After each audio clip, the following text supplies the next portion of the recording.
మీ ఎలాంటి వ్యాపార ప్రకటనలకైనా వెంటనే మా ఛానల్ సంప్రదించండి. ప్రేక్షకులందరూ నమస్కారం. ఈరోజు మన స్టూడియోలో ప్రముఖ ఆధ్యాత్మికవేత్త, జ్యోతిష్య వాస్తు పండితులు, లలితాదేవి ఉపాసకులు బ్రహ్మశ్రీ నానాజీ పట్నాయక్ గారు ఉన్నారు. గురువుగారితో మాట్లాడదాం. నమస్కారం గురుగారు. శ్రీమాత్రే నమః. గురుగారు, సెప్టెంబర్ మాసం విశేషంగా కర్కాటక రాశి వారికి ఎలా ఉండబోతుంది ఈ మాసం? ఈ యొక్క రాశి వారికి లగ్నాధిపతి ఉన్నటువంటి స్థితిగతులు చూసుకుంటే ముఖ్యంగా ఒకటవ తేదీ అండ్ అలాగే 7-8 తేదీలు కొంచెం జాగ్రత్తగా ఉండాలి. 1వ తేదీ ఏమో నిర్ణయాలు తీసుకునేటప్పుడు, 7-8 తేదీలేమో ఈ వాహన సంబంధించిన విషయాల్లోని లేకపోతే ఏదైనా రీసెర్చెస్ చేసేటప్పుడు కొద్దిగా జాగ్రత్తగా ఉంటే సరిపోతుంది. ఆర్థిక స్థితిగతులు ఎలా ఉండబోతుంది? 21 సెప్టెంబర్ నుంచి ఒక 41 డేస్ మాత్రం ఖచ్చితంగా జాగ్రత్తగా ఉండాలి. బట్ గవర్నమెంట్ రిలేటెడ్ ధనయోగము లేకపోతే మెడికల్ రిలేటెడ్ వాటికి కొంత బాగానే ఉంటుంది. ధన నష్టం ఏదైనా సూచిస్తుందంటారు? 3వ స్థానంలో ఓన్ హౌస్లోకి అంటే బుధుడు రవి వెళ్ళి కలుస్తున్నారు కాబట్టి మనకి 16-17 తేదీల నుంచి ఈ సెప్టెంబర్ మాసంలో ఇక్కడ ఇచ్చే రిజల్ట్ ఏమిటంటే ఏదైనా మీడియేటింగ్ ద్వారా ధనయోగం ఇస్తూ ఉంటాడు. కాకపోతే అష్టమంలో రాహు ఉండి చతుర్థంలో కుజుడున్నందుకు వీళ్ళు పర్టికులర్గా ఏదైనా ల్యాండ్ తీసుకునేటప్పుడు లేకపోతే ఒక మెషినరీ తీసుకునేటప్పుడు పర్టికులర్గా జాగ్రత్తగా ఉండాలి. ఎందుకంటే వీళ్ళకి ఈ లగ్నం వారికి పర్టికులర్గా 15వ తేదీ వరకు శుక్రుడు లగ్నంలో ఉంటున్నాడు. శుక్రుడు ఈ లగ్నానికి బాధకుడు. చెప్పాలంటే బాధకుడు పూర్వజన్మ కర్మను రూల్ చేసే ప్లానెట్ ఈ లగ్నానికి పర్టికులర్గా. శుక్రుడు ఎప్పుడైతే లగ్నంలో ఉండి 4వ అధిపతి 11వ అధిపతి వెళ్ళి కేతువుతో కలుస్తుంటాడో ఇక్కడ వాహన సంబంధించిన విషయాలు ఏదైనా మెషినరీస్ ఆపరేట్ చేసేటప్పుడు ఈ విషయాలు ఈ అంశాల పట్ల కాస్త జాగ్రత్త వహించాలి. లేదా ఏదో ల్యాండ్ తక్కువగా వస్తుందని కొనుగోలు చేసేటప్పుడు పర్టికులర్గా ఈ జాగ్రత్త పడాలి. అయితే ఇందాక నేను చెప్పినట్టుగా 1వ తేదీ 7-8 తేదీలు నిర్ణయాలు తీసుకునేటప్పుడు పర్టికులర్గా 1వ తేదీ అయితే 1-2 తేదీలు మాత్రం ముఖ్యంగా నిర్ణయాల విషయాలు జాగ్రత్తగా ఉండాలి. అండ్ వివాహ సంబంధించినటువంటి విషయాలు గట్రా చూసుకున్నట్లయితే ఇక్కడ అష్టమ స్థానం వైపే సప్తమాధిపతి భాగ్యంలో ఉండి వక్రించి అష్టమ స్థానం వైపే తన యొక్క గోచార సంచారం వెనక్కి వస్తుంది. కాబట్టి దీనివల్ల ఏమిటి పర్టికులర్గా చూసుకున్నట్లయితే ఇక్కడ వివాహ సంబంధించినటువంటి విషయంలో తొందరపాటు నిర్ణయాలు పనికిరావు. ఎందుకంటే గ్రహణం చూడడానికి అష్టమంలో పడుతుంది కానీ సప్తమాధిపతి వచ్చి పడుతున్నాడు కదా.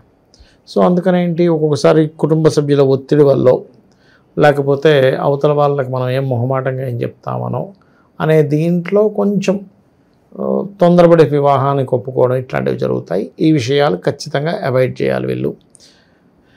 ఇక దశమాధిపతి 4లో ఉన్నందుకు వర్క్ ఫ్రమ్ హోమ్ అంటుంటారు చూసారా, విదేశీ కంపెనీల్లో నుంచి వర్క్ ఫ్రమ్ హోమ్ అనేటువంటిది వీళ్ళకి సిద్ధిస్తుంది చెప్పాలంటే. బికాజ్ ఆఫ్ సెంతలాడ్ అయ్యాడు కుజుడు, 4వ స్థానంలో ఉన్నాడు అంటే వృత్తికారకుడు ఇంటి స్థానంలో వచ్చి కూర్చున్నాడు.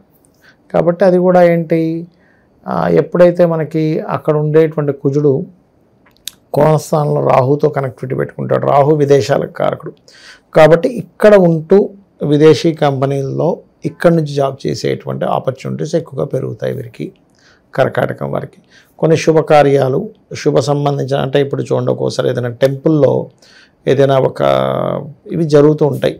అటువంటి విషయాల్లో అనుకూలత ఇవి బలంగా చూపిస్తుంది చెప్పాలంటే వీరికి చూసుకున్నట్లయితే. అది ఇక ప్రత్యేకంగా మాకంటూ మంచి పేరు గుర్తింపు సమాజంలో ఉండాలనుకునే వాళ్ళకి ఎలా ఉంటుంది? అవకాశాల పరంగా కూడా ఎలా ఉండబోతుంది?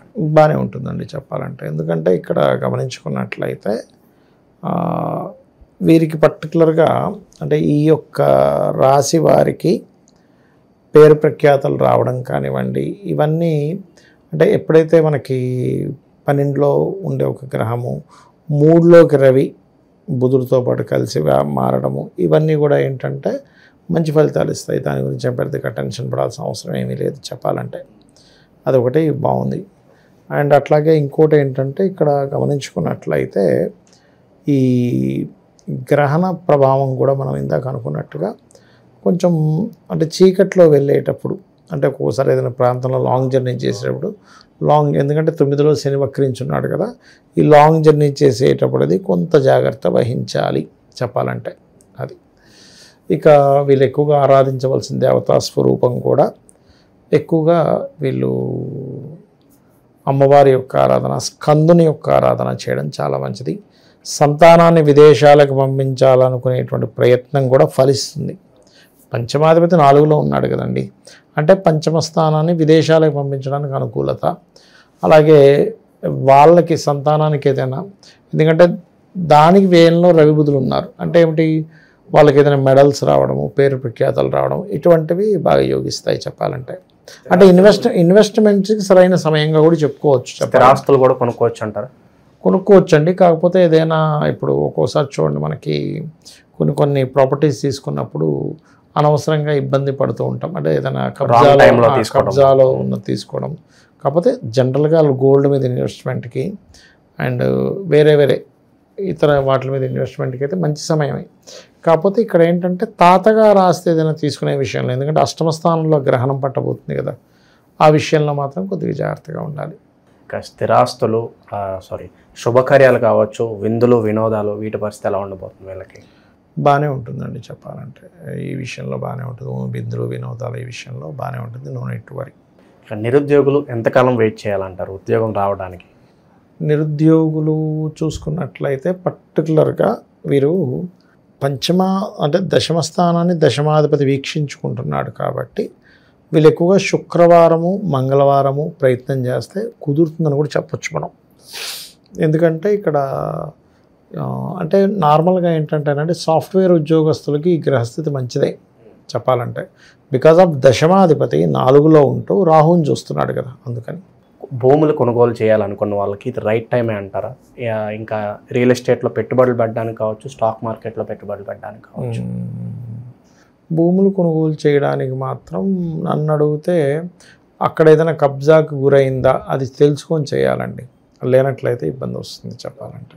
ఆల్రెడీ చేతిలో ఒక ఉద్యోగం ఉండి ఇంకొక ఆఫర్ వచ్చి మారాలా వద్దా అని డౌట్లో ఉంటారు కొంతమంది. అలాంటి వాళ్ళకి ఏం చెప్తారు గురుగారు? నన్ను అడిగితే మారుతారని చెప్తాను. ఎందుకంటే ఇప్పుడు దశమాధిపతి వచ్చి చర్రాశుల్లో కూర్చున్నాడు. ఎప్పుడైనా చర్రాశుల్లో దశమాధిపతి ఉన్నప్పుడు మార్పుకి ఎక్కువగా స్కోప్ ఉంటుంది. సో మారే ఛాన్సెస్ ఎక్కువగా చూపిస్తున్నాయి. ఇక విశేషంగా ఎలాంటి పరిహారాలు చివరగా దైవారాధన బాగుంటుంది అంటారు? అంటే ఒకటేనండి, ఇక్కడ విశేషంగా అంటే వీళ్ళు సుబ్రహ్మణ్యేశ్వర స్వామి ఆరాధన చేసుకోవడము, దుర్గాదేవి యొక్క ఆరాధన చేయడము వీళ్ళకి ఖచ్చితంగా మంచి ఫలితాలు ఇస్తుంది. ఎందుకంటే ఎప్పుడు కూడా మనల్ని పంచమాధిపతే రక్షిస్తూ ఉంటాడు. 5th లార్డ్ అంటే ఒక క్రియేటివ్గా ఏదైనా క్రియేట్ చేసుకుని ముందుకు వెళ్ళడం ద్వారా కూడా కలిసి వస్తుంది వీరికి. సో ఓవరాల్గా ఈ మాసం ఈ రాశి వాళ్ళందరికీ కూడా ఏ విధంగా ఉండబోతుంది, ఎలాంటి జాగ్రత్తలు తీసుకోవాలి, అద్భుతంగా వివరించారు. ధన్యవాదాలు గురుగారు. శ్రీమాత్రే నమః.